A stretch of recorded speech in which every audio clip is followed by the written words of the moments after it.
नमस्कार, मी प्राजक्ता माळी आणि मी खो खो या फिल्ममध्ये भरत जाधवच्या नायिकेचा रोल प्ले केला आहे. म्हणजे सुमन घाटपांडे मी प्ले करते आहे आणि अतिशय समजूतदार, सुसंस्कृत मुलगी, शांत, प्रेमळ, प्रामाणिक आणि ती एकमेव अशी मुलगी आहे फिल्ममध्ये जिचा भरत जाधववर म्हणजे श्रीरंग देशमुखवर पूर्ण विश्वास आहे.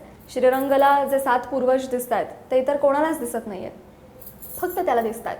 त्यामुळे इतर लोक त्याला वेडं समजतात की हा कोणाशी बोलत असतो, भिंतींची गप्पा मारतो, काय चाललेलं आहे. पण ही एकमेव अशी मुलगी आहे जिला असं वाटतं की नाही, हा माणूस इतका सरळ साधा सचोटीचा आहे, प्रामाणिक आहे की हे जे काय तो बोलतोय, बघतोय हे खरं आहे. ह्यावर तिचा फक्त विश्वास आहे. त्यामुळे त्याचं मनोबल वाढवणारी ती अशी आहे, त्याच्या पाठीशी खंबीरपणे उभी राहणारी आहे. तिला एक से आहे. मग मी ह्यासाठीच खूप हॅपी आहे ना की इतर फिल्म्सप्रमाणे चित्रपटात नायिकेला काहीच भूमिका नाही असं नाही आहे. तर ह्या फिल्ममध्ये मला व्यवस्थित एक स्टँड मिळाला आहे, एक से आहे मला. म्हणजे मी वेळप्रसंगी बापालाही विरोध करते की तुम्ही काय करताय, तुम्हाला कळतंय का. आणि जसं इतर फिल्म्समध्ये असतं तशी याच्यात छान गाणी पण आहेत.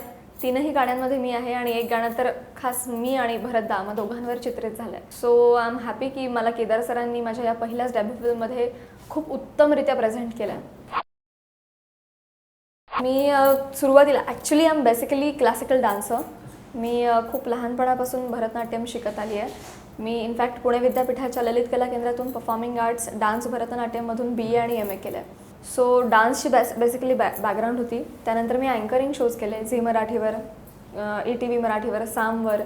देन मी सिरियल्स केल्या, 2-3 सिरियल्स केल्या. त्यापैकी सुवासिनी जी स्टार प्रवाहावर यायची ती लाईक सुपर डुपर हिट होती.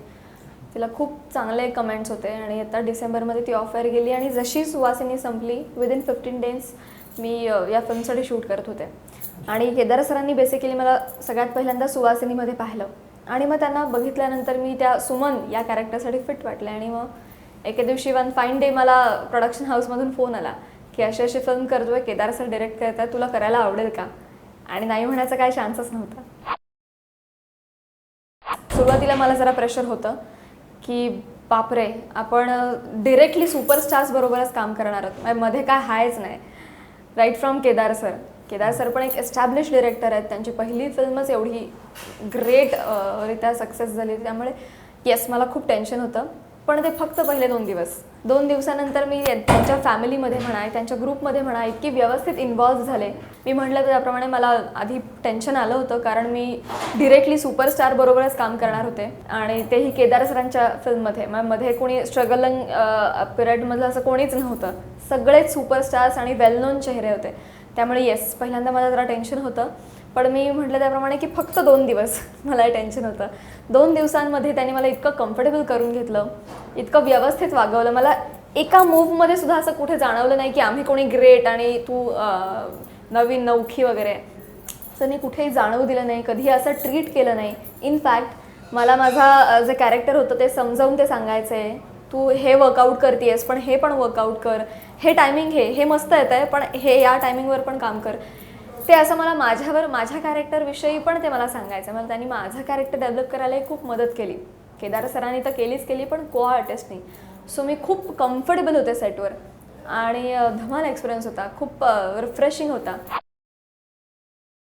टायमिंग मी म्हटलं त्याप्रमाणे मी कधीही कॉमेडी जॉनरची कधी फिल्म नाही, नाटक नाही, असं काही केलं नव्हतं. आणि डिरेक्टली मी भरतदा आणि सिद्धूदा असं कॉमेडीचं लाईक एक्के बादशाह आहेत त्यांच्याबरोबर काम केलं. सो येस, त्यांच्याबरोबर काम करताना टायमिंग शिकायला मिळालं, सिन्सिअरिटी शिकायला मिळाली.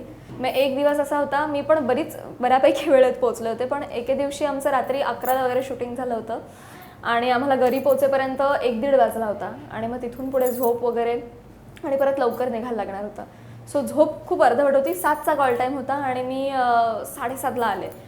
पण मी जेव्हा तिथे पोचले, माझ्या आधी ऑलरेडी भरतदा तिथे पोचलेला होता.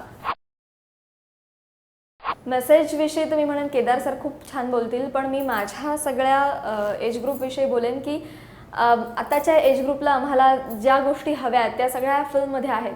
आणि फक्त माझाच एज ग्रुप नाही, ही फिल्म लहान मुलांना आवडेल, 4थी-5वीतल्या मुलांपासून ते आजोबांपर्यंत सगळ्यांना आवडेल. आणि मी म्हटलं त्याप्रमाणे की एकतर केदार सरांचा जो प्रेक्षक वर्ग आहे तो आहेच आहे, आणि प्लस भरतदा, सिद्धू, कमलाकर सातपुते, उदय टिकेकर, विजय चव्हाण आणि आम्ही सगळे, आमचा जो प्रेक्षक वर्ग आहे तो पण या फिल्मला लाभेल अशी आशा नाही, खात्री करते.